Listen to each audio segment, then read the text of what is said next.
welcome you this early Sunday morning, joining spiritually with many other groups around the country and the world that are rising up to express our kinship with one another during the war and genocide against the Palestinian people. We refuse to accept what is happening to the Palestinians. We come to grieve every stolen Palestinian life, every child starved, every family erased. We come to grieve this collapse of a shared humanity and to ignite what remains. Our grief is not weakness. It is fire. It is clarity. It is a declaration. We will not look away, and we will not be silent. Woo!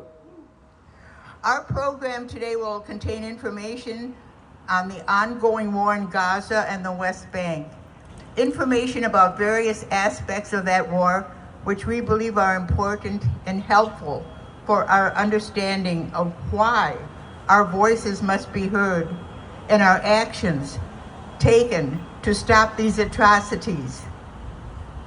Together we call for the return of UNRWA, to bring needed food and medical supplies to the suffering Palestinians in Gaza and the West Bank, and for talks to end the bombing and continued assaults against our Palestinian brothers, sisters, and children. Good morning, everyone.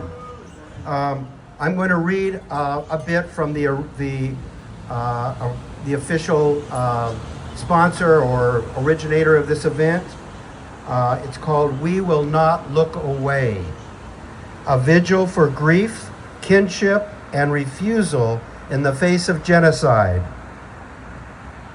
A community gathering with Rabbi Lynn Gottlieb, Ashira Darwish, Rai Abila, Shad Abu Sulama, Hamid Safi, and Reverend Michael Yoshi and friends. And here's a statement from Lynn. Destruction of Gaza, the ethnic cleansing of Palestine in all the territories illegally occupied by the Israeli fascist government are a challenge to the whole world, and how we respond or fail to respond will have an impact on the well-being not only of Palestinians and Jews, but really all of us. Oxfam 2024. More women and children have been killed in Gaza by the Israeli military than the equivalent period of any other conflict in the past 2 decades. Hello, my name is Jeff Peckrell from the church here, and today, as part of my grief, I have brought with me a candle and a picture of a little boy whose name was Yaha al-Najjar. He would be around 2 years old if he were alive today, but sadly his life was stolen from him because his parents couldn't get enough food for him to eat. It's very tragic. Others are providing you some statistics today about things like the number of healthcare workers and media workers who have died. I'm going to share a few other statistics, but I thought I wanted to first say there is a saying, I'm not sure who it's attributed to, that one death is a tragedy and 1 million deaths are statistics. This is a very sad and tragic thing to say, and we mustn't allow ourselves to feel that way.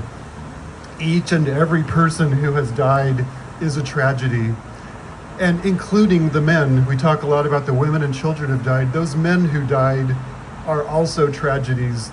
Their lives were stolen from them, and they had people who loved them and children who depended on them, and these are all horrible tragedies, and I feel so sad about it every single day. Okay, here are a few other facts to share.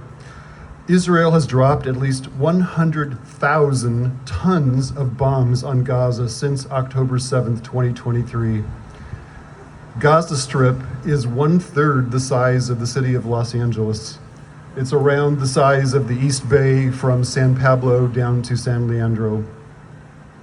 Just think of that, all those bombs being dropped on such a small area, which had a population density of 35,000 people per square mile. That is more bombs than were dropped on Dresden, Hamburg, and London during World War II, and it's equivalent to 6 Hiroshimas. That's a lot of bombs. And guess what, folks? We paid for those bombs. Our taxes have enabled all of this horrible tragedy. These have included a significant number of unguided dumb bombs, including the horrific 2,000-pound bombs that should never, ever be used in urban areas. But our government is allowing it and sending more all the time. Gaza is also a testing ground for advanced weapons systems, including the use of AI. For instance, they equip their militarized drones with cameras that use AI facial recognition, which is highly fallible and has been the reason for so many horrific killings of people. Drones fly around constantly in Gaza. They enter buildings, and when they see a person that they think is a terrorist, there you go, and along with the rest of the building. 69% of all structures in Gaza have been destroyed, including 245,000 homes. The UN says it would take 350 years to rebuild everything that's been destroyed so far. The water wells have been intentionally destroyed, and so people are now drinking contaminated and salty water, which is making them sick. And considering how hungry they are, it really takes them fast. They've destroyed the growing areas, so they can't produce any food for themselves. Only 1.5% of the growing areas are still accessible. 815 mosques have been destroyed, 80% of them, and what churches existed there. So these are just some statistics that I wanted to share today as a part of sharing why this war must stop immediately. Thank you. Palestinian sisters and brothers. The ongoing genocide in Gaza has revealed humanity at its worst. The crimes against humanity are multiple and growing every day. For the past several months, we have seen searing images of the IDF cutting off humanitarian aid and food, leading to the mass starvation of the Palestinian people. This genocide at the hands of the Israeli and American governments has moved into a new phase which weaponizes food and uses starvation as a weapon of war.